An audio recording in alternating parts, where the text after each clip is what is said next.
inconnus, personnalités publiques, professionnelles, dans chaque épisode, retrouvez une conversation sur un sujet qui touche les femmes.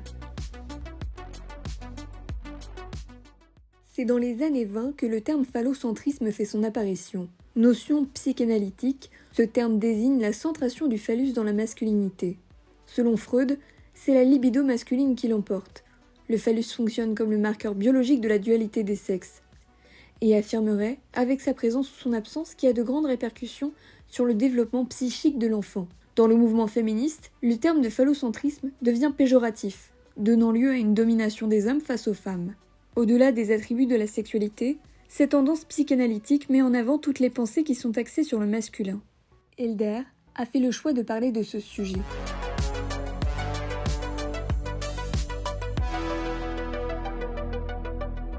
Du coup, moi, c'est Elder Mendes. J'ai 37 ans. Je sais que je les fais pas. C'est vrai. Je suis à ESH dans un collège. Et à côté, je fais pas mal de choses. Je fais du théâtre dans une association qui s'appelle Still Kidding. Et je fais aussi de la radio sur Radio Campus Rouen. Je fais partie de plusieurs émissions, dont l'émission Entre nous sans tabou qui parle de sexologie. Aussi la cantina qui parle de pop culture, la sauce piquante des fois où je suis, on reçoit des invités, et mon émission que j'ai lancée il y a pas longtemps qui s'appelle Lusophonics, donc qui parle du Portugal autrement que par les clichés que tout le monde connaît. D'accord. Et donc du coup, donc comme je te disais, le but de ce podcast, c'est un sujet qui emporte la personne. Et donc quand Jade m'a dit que tu voulais parler de phallocentrisme, pourquoi est-ce que tu as choisi ce sujet et est-ce que tu peux m'expliquer un petit peu ce que c'est? Du coup, ouais, j'ai réfléchi de quoi je parlerais comme sujet. Et c'est un truc dont j'ai souvent parlé du coup dans l'émission Entre nous sans tabou, donc sur le versant sexologie, en me prenant du coup en exemple, parce que moi depuis quand j'ai découvert la sexualité avec ma première compagne, j'avais 18 ans et tout, bah j'avais des soucis avec la pénétration. Ça, j'ai appris ça après petit à petit, mais Mais ça tu le savais pas sur l'instant je T. savais pas sur l'instant parce qu'un homme, tu vois, quand t'es un mec, bah, t'oses pas poser des questions quand ça va pas. Tu D'accord. vois, il y a vraiment ce truc-là où les hommes sont fiers de leur pénis, j'ai envie de dire, et tout. Et En sachant que toi, tu avais 18 ans il y a quand même ouais, avant, on va dire que on parle un peu plus du ouais, sujet. c'est clair, ouais, c'était en 2004. Oui, donc Hmm, là, c'était beaucoup moins, voilà, moins c'est clair, démocratisé, si je peux dire. totalement. Donc, t'es là, tu te retrouves à expérimenter, forcément, tu découvres la sexualité, tu te rends compte que t'arrives pas à pénétrer ta compagne, t'essayes, mais ça fait mal. Et en fait, la première chose que je me dis, c'est, bah, c'est normal. En fait, tu vois, je me dis, c'est normal, je dois faire un effort, quoi. Les autres, ils en parlent pas et tout, donc ça veut dire que c'est normal et que du coup, je dois faire un effort pour y arriver. Parce que dans ta tête, c'est obligatoire. Ouais, tu vois, il y avait ce sens-là au départ. Attention, Mm. dans le sens où ça doit être obligatoire. Sauf que petit à petit, bah, j'ai découvert la sexualité autrement, Mhm. donner du plaisir et prendre du plaisir autrement, par les caresses, enfin voilà quoi, par d'autres zones érogènes Mhm. au final. Et ça m'allait. D'accord. On, Finalement, ça m'allait complètement. Parce que du coup, le phallocentrisme, si je me trompe pas, on est à la fois sur le côté donc, sexualité, mais c'est aussi une tendance psychanalytique. Bah ouais, on est vraiment là-dessus. C'est aussi une tendance psychanalytique parce que j'ai envie de dire, ça date pas que de ce moment-là où j'ai découvert ma sexualité. J'ai toujours eu du mal, en fait, avec ce phallocentrisme des hommes, et pourtant, je viens d'une banlieue et tout. Mais ça aussi, en banlieue, quoi que ce soit, t'es dans le paraître. Tu vois, où faut se montrer. Mm. Euh, mais tu prends les personnes individuellement, au final, tu te rends compte que c'est des personnes plus saines que ce qu'on peut penser. Mm. Tu vois, j'ai un bouquin chez moi qui s'appelle le syndrome de la... Attends, c'est le syndrome de la virilité? Ouais, je sais plus comment il s'appelle le bouquin et à quel point les femmes en sont victimes, mais les hommes aussi, au final. On leur fait croire que il faut être viril, il faut être fort, tu vois? Oui, parce que finalement, on parle de la féminité sur le fait qu'il faut être féminine, mais enfin, vous aussi, du coup, Ouais. en tant qu'homme, vous Mmh. en souffrez. Mmh. Finalement, des attributs masculins qui vous sont attribués quand vous êtes tout petit, quoi. Complètement. Parce que du coup, le phallocentrisme, c'est le fait de mettre en avant le phallus. Donc en Ouais, gros, c'est tous les attributs masculins. c'est ça. Et de se mettre en avant tout court, au final, tu vois? Et heu et d'avoir, qu'une vision étriquée, des choses, parce que je fais le parallèle encore avec la sexualité. Heu, Pendant longtemps, je me disais du coup que j'étais, encore puceau. Tu vois? Parce que je n'avais pas, pénétré. Assez rapidement, je me suis dit: «Bah non, c'est pas parce que je n'ai jamais pénétré, que je suis vierge. L'amour et l'acte sexuel ne tient pas qu'à ça», tu vois?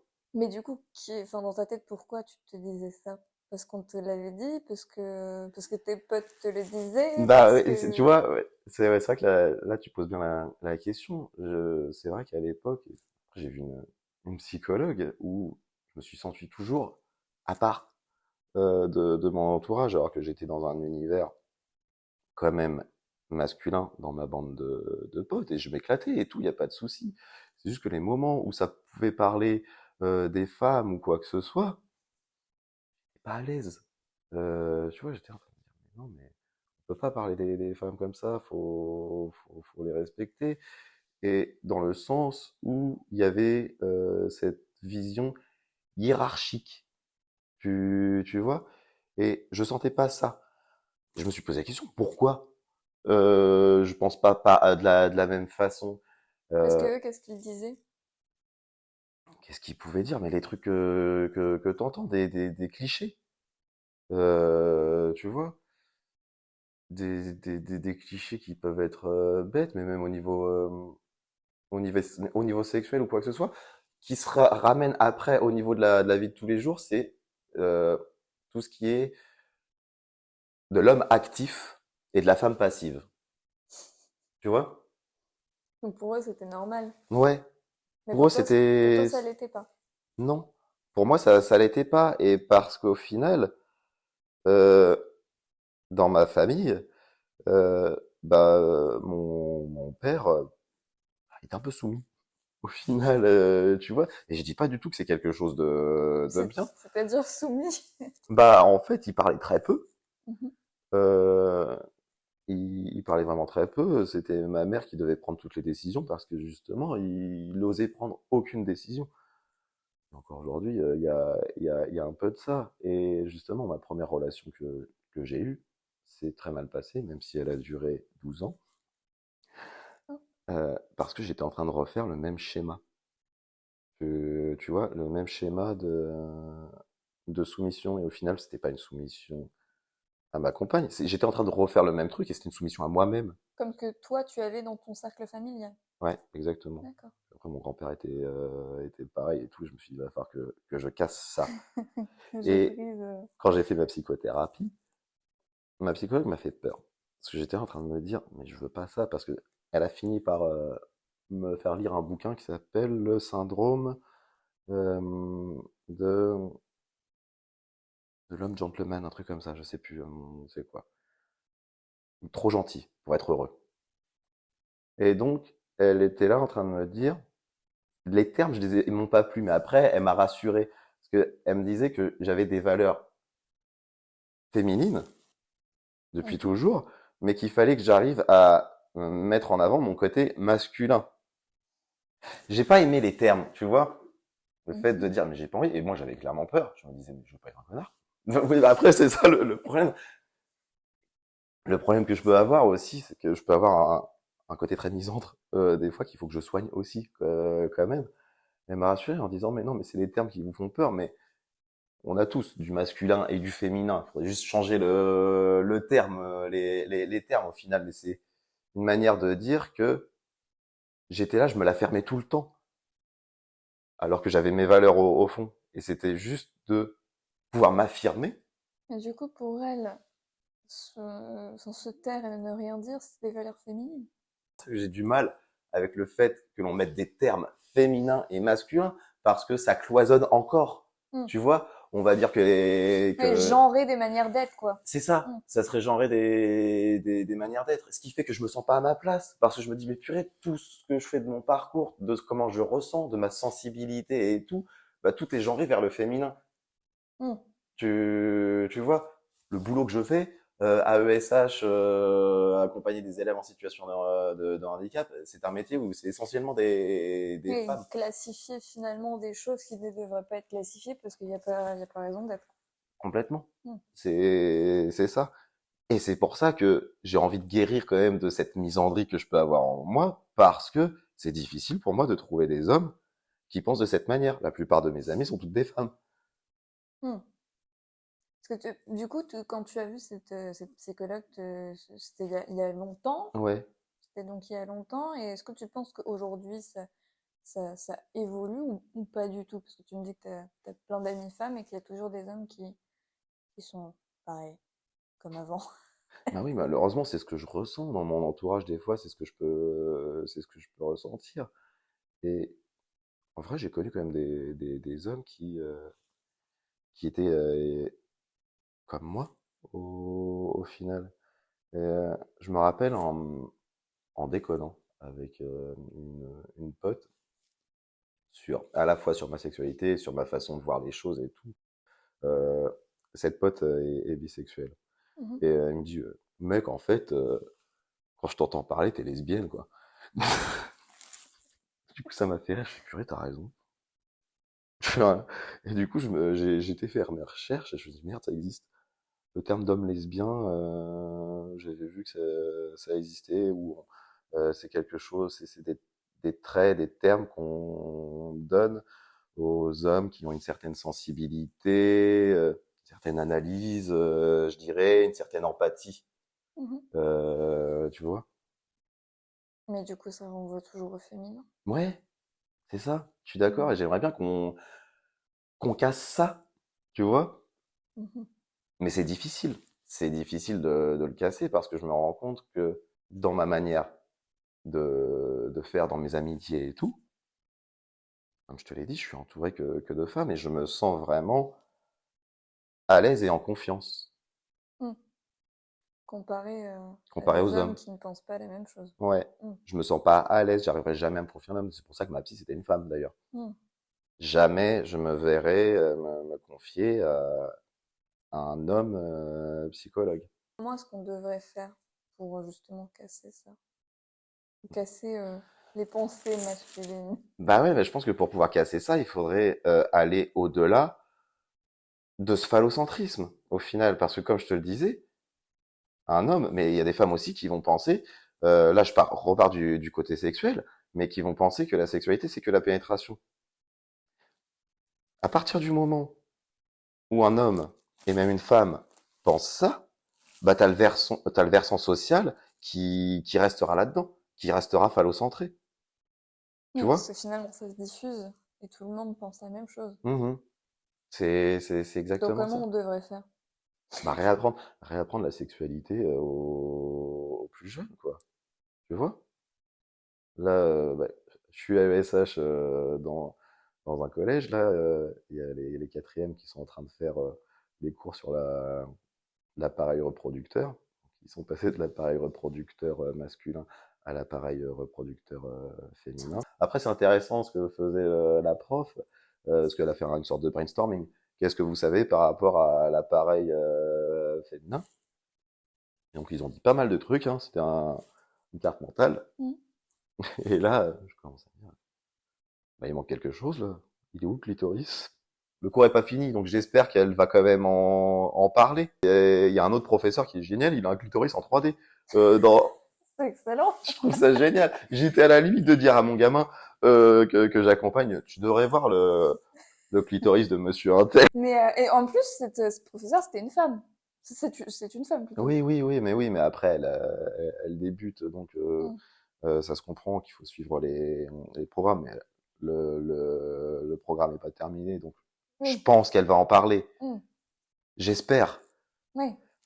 Après, je pense qu'il y a ce problème-là aussi, où chez l'homme, l'appareil reproducteur et le plaisir Bah, c'est une... aboutissent sur la même chose, tu vois. Oui, c'est une seule et même chose. Ouais. Que nous, c'est pas... Oui, Mm. effectivement. Et du coup, j'ai l'impression que, hop, chez la femme, bah, on parle du vagin, parce que l'appareil reproducteur, et hop, le clitoris, on le Ouais, en met de fait, on côté. attribue à une chose, une chose. Le souci, à travers ça, c'est que au final, et là j'en reviens à comment j'ai découvert ma sexualité, bah, j'ai appris à donner du plaisir à ma compagne.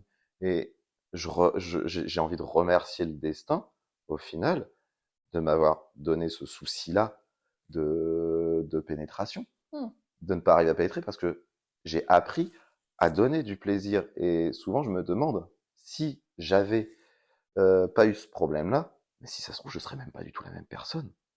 Parce que je me serais pas inquiété de savoir ce que pense l'autre. Hum tu vois le truc? Et, euh, et c'est pour ça que j'ai eu peur quand je me suis fait opérer, juste avant que le confinement, parce que je me suis dit, j'aimerais bien quand même pouvoir pénétrer. Et j'ai appris au final que ce que j'avais, ça avait un nom. Et ce qui se passe sexuellement se passe aussi dans la vie de tous les jours. L'important, c'est l'écoute. Au final, C'est la clé. C'est la clé de, c'est vraiment la clé de tout. Et du coup, c'est comme ça qu'on a découvert, où ta compagne te dit, bah, un peu plus bas, un peu plus haut, oui, là, voilà, et tout. Et donc, ne pas se retrouver à se diriger soi-même, quoi. Et c'est pour ça que là, je parle du coup de phallocentrisme, où on part sur un égoïsme, tu vois, et où une fois où t'es arrivé à ton but, et bah c'est bon, t'as eu ce que tu voulais sans te préoccuper des autres. Mais finalement, si on parle d'autre chose que le côté sexuel, ça se calque sur les autres sujets. Exactement. Ça se calque totalement sur les autres sujets, ce qui fait on aura tendance à pas vouloir, à pas donner la place à la femme, parce qu'on va pas se préoccuper d'écouter ce qu'elle a à dire, même si pourtant elle est plus experte que nous. Tu vois? Ça, c'est aussi quelque chose, bah, le mansplaining, quoi. Et je trouve ça abusé. Et je pense réellement que si tu vas à la source sexuelle, tu apprends aux hommes à être à l'écoute de l'autre et au plaisir de l'autre. Et j'ai même envie de dire, au plaisir de donner du plaisir. Et ben là, tu guéris le reste, parce que tu vas aussi. Parce on a tous une part d'égoïsme, forcément. Hein. Mais faut en fait apprendre à avoir du plaisir à écouter l'autre, tu vois, à ce qu'il se sente bien. Mais c'est vrai il y a eu récemment une question qui s'est posée de est-ce qu'il faudrait apprendre ce genre de choses, plus ou moins dans les détails, à des enfants. Bon, de base, c'est au collège, mais est-ce qu'il faudrait pas commencer plus jeune? Oui. Toi, t'en penses quoi de ça? Je pense que, je pense clairement que oui. Et je pense qu'il faut casser euh, les schémas qu'il peut y avoir des petits qui peuvent se mettre en place, parce que tout petit, tu les as pas, ces schémas-là. J'ai envie de dire, quand tu es tout petit, tu te préoccupes pas de savoir si c'est une femme, si c'est légal. C'est vraiment ton égal. Et là, je pense, je vais faire un autre parallèle. Parce que comme je t'ai dit, je venais de banlieue, et du coup, bah, moi, j'étais avec plein comme moi, qui suis portugais. J'avais mon meilleur pote était sénégalais, j'avais des Marocains et tout. Et j'étais en maternelle, et souvent, ce que je m'amuse à me dire, c'est que je savais pas qu'il était noir. Tu vois? C'est en grandissant que, en voyant la société autour, que j'ai appris que merde, mais en fait, t'es noir. tu, tu vois le truc? Et au final, c'est pareil pour les femmes et les hommes. Oui, c'est des normes sociales que Mmh. la société se Parce crée. que et là, je remonte encore loin dans mes souvenirs, c'est des flashs, mais quand je suis arrivé en maternelle, apparemment, tu vois, il y avait des jouets un Mhm. peu partout. Donc, moi, j'ai été jouer avec la dinette. Et la maîtresse m'a dit, non, ça, c'est pas pour toi.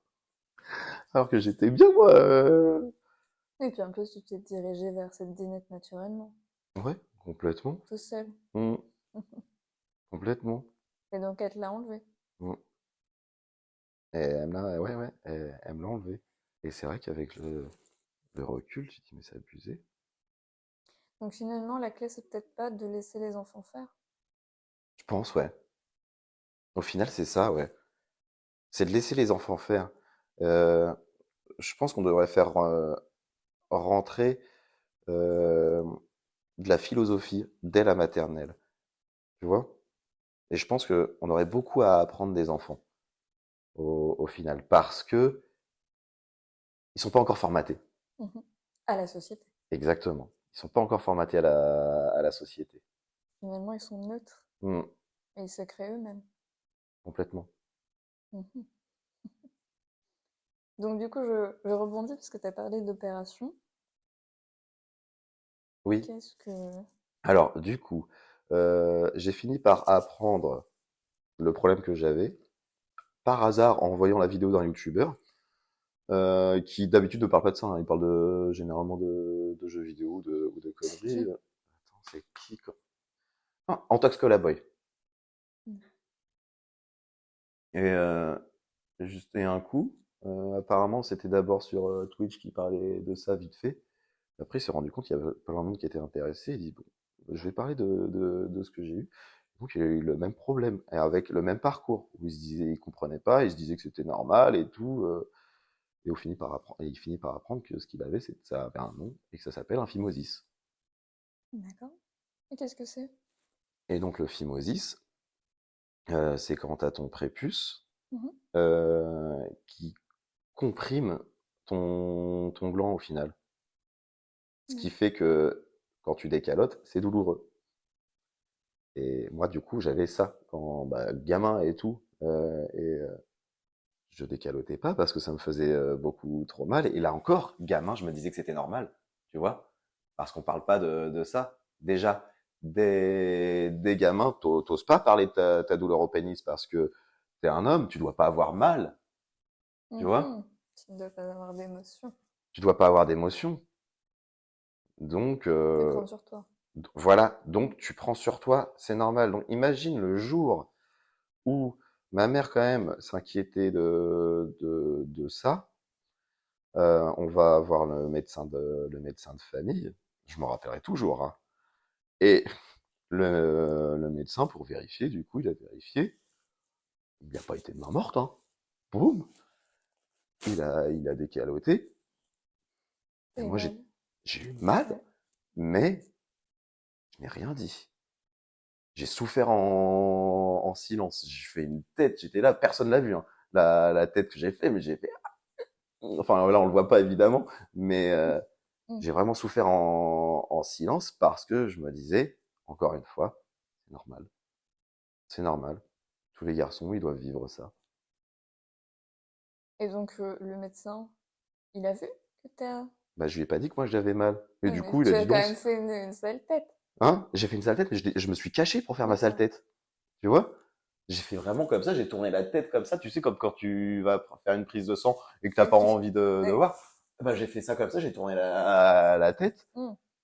Et donc, non, il a rien vu. Et donc, il a dit non, c'est bon, il n'y a pas de souci d'hygiène, ça le fait. C'est pas grave. Donc, c'est aussi de ma faute, d'une certaine manière. Enfin, de ma faute ou de la faute de la société. C'est pas de ta faute Mm. directement. Voilà. Parce que je n'osais pas dire que j'avais mal parce que, pour moi, c'était totalement normal. Et donc, du coup, tu es resté comme ça jusqu'à quand? Avant le Covid. Donc, je n'ai pas fait de pénétration jusqu'à mai 30. Attends. C'était combien de temps? 35 ans, quoi. C'était il y a... Ben, moi, je sais plus. Il y a Mm. 3 ans. Ouais, voilà. 3-4 ans. Ouais, voilà, c'était jusqu'à mes 35 ans, j'ai pas fait de pénétration. J'ai déjà essayé, mais jamais. Et donc jusqu'à ce que tu vois cette vidéo sur YouTube. Exactement. Mm. Où là, je me suis rendu compte de ce qu'il y avait après. J'ai quand même mis du temps à me dire que j'allais faire l'opération.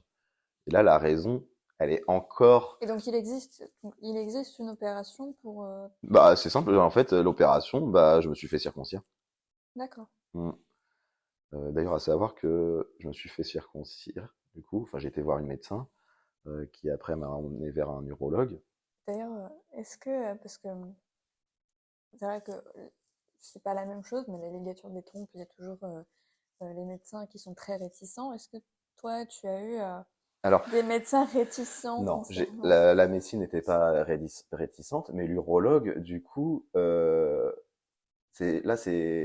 on va pas être sur un plan féminin, mais on va être sur un plan religieux. Et j'ai trouvé ça hallucinant. C'est-à-dire que l'urologue m'a fait comprendre, je vous donne une pommade que vous allez mettre pendant 6 mois. Et clairement, il m'a dit, il y a 1% de chance que ça marche. Mais je suis obligé de vous la donner avant de pouvoir faire l'opération. Parce que si je vous fais faire l'opération là, bah ça sera pas remboursé par la Sécu parce que ça sera considéré comme une circoncision religieuse. Mais du coup, j'ai dû attendre 6 mois, me mettre la pommade. Je vais t'avouer que la pommade, je l'ai dû Ouais, la mettre les 2-3 premiers en étant jours. certain que ça ne fonctionnait pas. Je savais très bien que ça allait pas marcher, hein. L'urologue me l'a bien fait comprendre. Et il a dit, c'était vraiment sa manière de dire, je suis vraiment désolé. Parce que c'est quelque chose qui est inscrit quoi dans la loi? Ouais. Mhm. C'est pas remboursé par la Sécu tant que. En gros, tant que tu prouves qu'il n'y a pas de connotation religieuse C'est ça. à la demande. Mhm. C'est ça. D'accord. Et évidemment, bah, ils allaient pas se rester sur mes dires où je dis que ça fait des années, enfin depuis toujours que j'ai mal et tout. Parce qu'apparemment cette pommade-là, c'est quelque chose qui marche sur les plus petits. Donc j'aurais dû avoir cette pommade-là bien plus petit. Quand tu avais fait ce fameux rendez-vous au médecin. Exactement. Et même plus petit encore, apparemment. Mm. Mais du coup, je l'ai jamais fait. Et sur les adultes, bah, c'est le genre de truc qui ne marche pas. Mm. Et après, si j'ai mis aussi du temps, là je reviens du coup sur le phallocentrisme, si j'ai mis du temps à faire ça, Mhm. c'est par peur encore. Rappelle-toi ce que je t'ai dit par rapport à ma psychothérapie, où la psychologue m'a rassuré parce que me guérir de ce que j'avais, j'étais là en train de me dire, je veux pas devenir un homme. C'est bizarre de dire ça comme ça, mais ça sous-entendait, je veux pas devenir un connard, et j'avais peur de ça. Pas devenir un homme dans la société actuelle qui se calque sur tous les clichés Voilà, de la masculinité. c'est ça. Et au final, la psy a fini par me rassurer en me disant, mais non, mais vous allez pas perdre vos valeurs. Pas du tout. Au contraire, vous allez pouvoir les affirmer. Et c'est vrai, c'est ce qui s'est passé. Avant, j'étais très timide, très timide. J'osais pas trop dire les choses, j'osais pas faire du théâtre, j'osais pas faire de la radio, ni quoi que ce soit. Tu vois? J'étais dans mon coin avec mes idéaux. Mm. Et donc, ça m'a permis de me donner la force de défendre mes idéaux.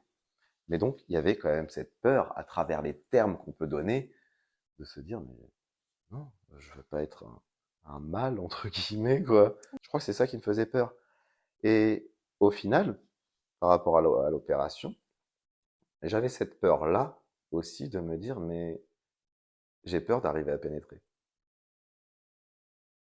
Parce que j'ai peur, au final, de prendre trop de plaisir et d'oublier le plaisir de l'autre. Et donc d'oublier tout ce que tu avais Ouais, complètement. appris avant. Mm. Et au final, C'est pas le cas? c'est pas le cas, mais j'ai encore des choses à guérir là-dessus parce que, par exemple, j'ai réussi maintenant, et évidemment, même si ça a mis du temps, parce que je n'arrive pas en fait encore à éjaculer à l'intérieur de la personne. J'aurais l'impression de la souiller. C'est complètement dingue. Mm. Ouais. Ah ouais, non, c'est très ancré en moi. J'ai vraiment cette peur-là. Pourquoi? j'ai vraiment besoin du consentement jusqu'au bout, quoi. Tu vois? Je veux dire, éjaculer en quelqu'un, je trouve que c'est quelque chose de fort et du coup, je me bloque, hein. Il y a des fois où je me bloquais et où du coup, je me rappellerai toujours, hein, la fois où ça a failli le faire, bah, je l'ai prévenu. Je lui ai dit un truc du genre, j'arrive. Mais du coup, le fait d'avoir dit ça, bah non, c'est pas arrivé. Donc, du coup, le consentement, c'est hyper important. Ouais. Mm, Donc, justement, cette notion du consentement, qui, on en parle depuis pas longtemps. mm.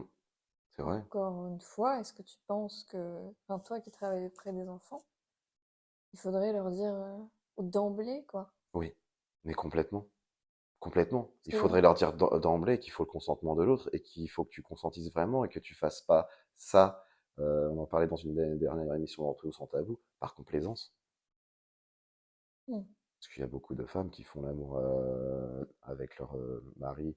L'exemple que donnait Franck d'Entre nous sans tabou, euh, par rapport à des passions qu'il peut avoir, c'est le mari qui fait l'amour à sa femme le matin et pendant des années, et la femme qui en fait n'a jamais eu envie, mais elle le fait par complaisance parce que sinon après il va être ronchon et tout. hmm, par obligation. Ouais. Parce que Et ça éviterait finalement d'avoir tout ce qui est agression sexuelle, ce qui est viol, je ce qui est pense, ouais. conjugaux. Je pense, ouais. Complètement. Parce que là encore, par rapport à ce phallocentrisme, on va aussi sur le fait que il y a ce sens où dans une relation, on va penser que l'autre appartient à l'autre. Non. Que ça soit dans un sens comme dans l'autre. Et souvent, ce que je dis, c'est que faudrait changer les termes là aussi, mais j'ai du mal, moi, avec le terme ma femme ou mon mari. Non, c'est la femme que tu aimes, c'est l'homme que tu aimes, mais il ne t'appartient pas. Je connais une musique portugaise qui est géniale, qui dit A minha mulher não é minha, é da cabeça. Ma femme euh, n'est pas à moi, elle appartient à sa tête et c'est ça que j'aime chez elle. Je trouve ça excellent, quoi. On se rend pas compte que lorsqu'on dit ma femme, mon mari, on objectivise au final la personne et on prend pas en compte ses désirs à la personne. On prend en compte les nôtres sans tenir compte des siens. Et c'est pour ça que le phallocentrisme aussi peut être chez certaines femmes, au final. Tu vois? Dans quel sens? Dans le sens où, justement, où elles vont trouver ça normal. Elles vont se cacher derrière ça. Tu vois? Et pareil, là, je reviens encore sur autre chose, un autre passage de ma vie. C'est une des compagnes que j'ai eues, je me suis fait quitter. Euh, J'étais pas bien du tout. J'en parlais et tout. Et il y avait quelqu'un qui m'avait dit un terme qui ne m'a pas plu du tout, qui m'a dit tu devrais essayer de la reconquérir. Je dis mais non, c'est pas une conquête, c'est clairement pas une conquête, et si elle a décidé qu'on se quitte et tout, elle a le droit, ok, je souffre et tout, mais c'est son droit le plus ultime.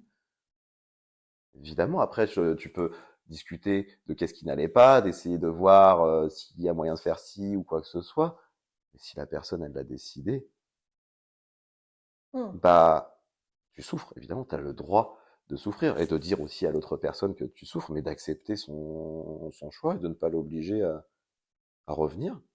Parce que je trouverais ça malsain. Et souvent, c'est ce que je me dis. En fait, un enfant, pour éduquer un enfant au consentement, il faut lui apprendre que fais pas aux autres ce que t'as pas envie qu'on te fasse. Dans les dessins animés, Mmh. notamment, on va pas citer le grand groupe qui fait des dessins animés sur tout ce qui est Princesse Co.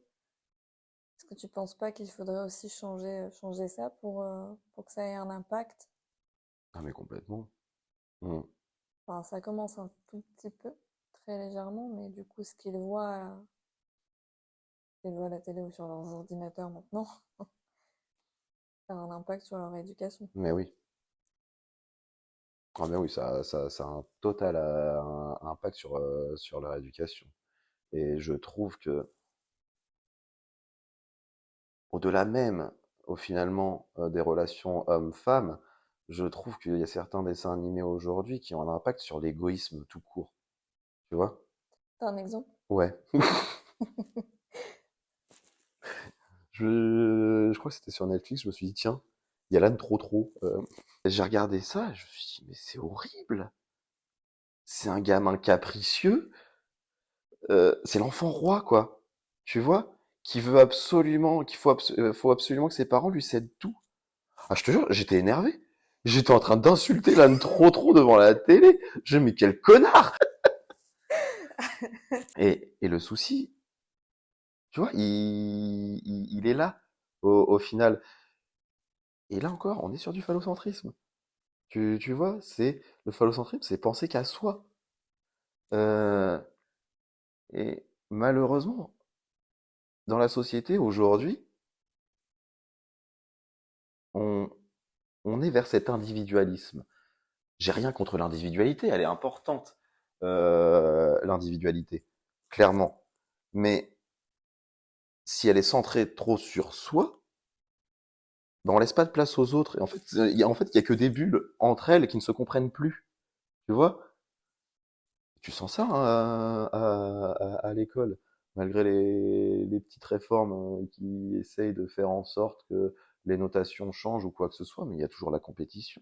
Ils vont toujours là être en train de se comparer. Oui, qui est le meilleur même. Mhm, Mm. complètement. Moi, j'aimerais bien qu'à terme, on soit sur une vision horizontale. C'est-à-dire, comment?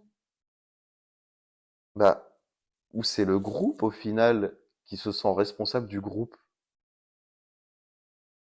où Donc il y a les... une sorte d'empathie générale Exactement. entre eux. Où justement, ceux qui ont moins de difficultés permettent à ceux qui ont plus de difficultés à se hisser vers le haut, comme une équipe, tu vois? Voir ça comme une équipe et pas plusieurs petites équipes de un. Parce que le problème, il est là dans l'éducation nationale.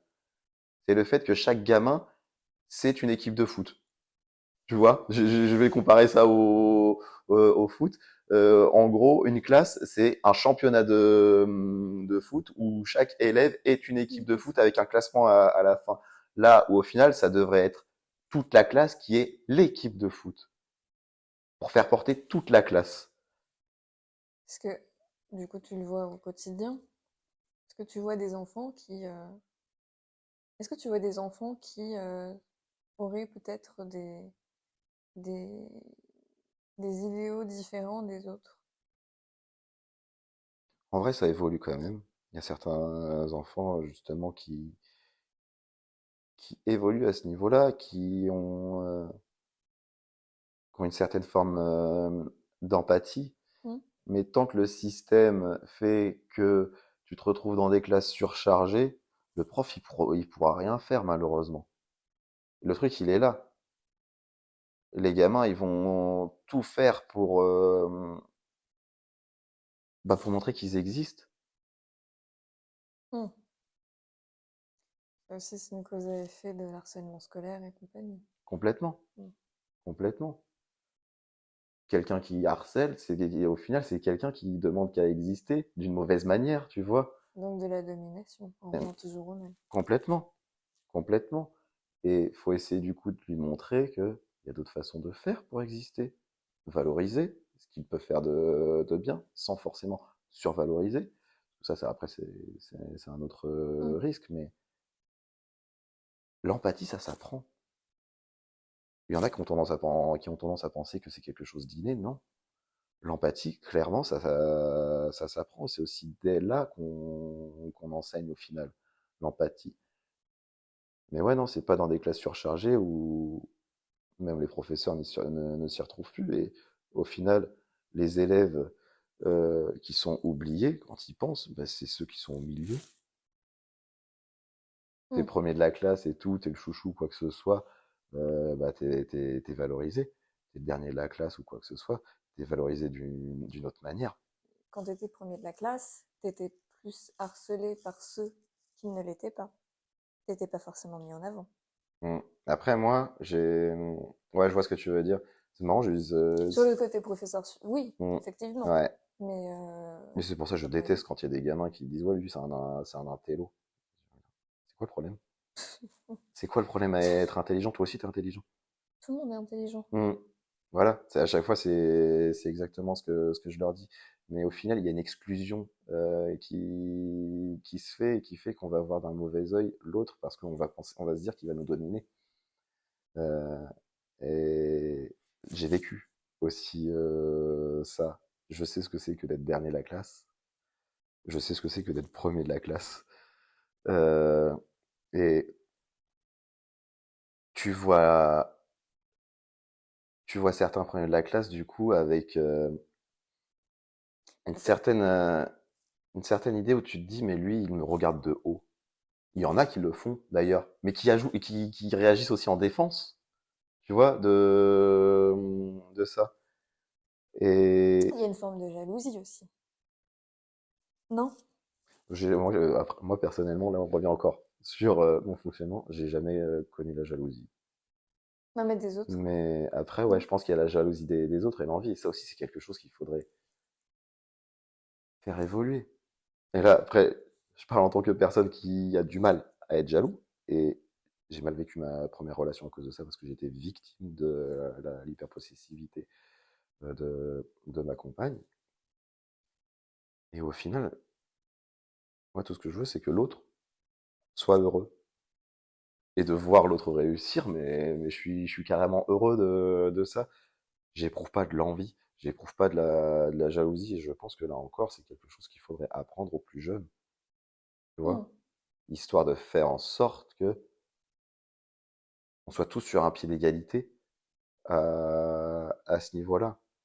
Et tant qu'on met la jalousie ou l'envie comme une émotion, je dirais primaire ou qu'on n'arrive pas, qu'on peut pas,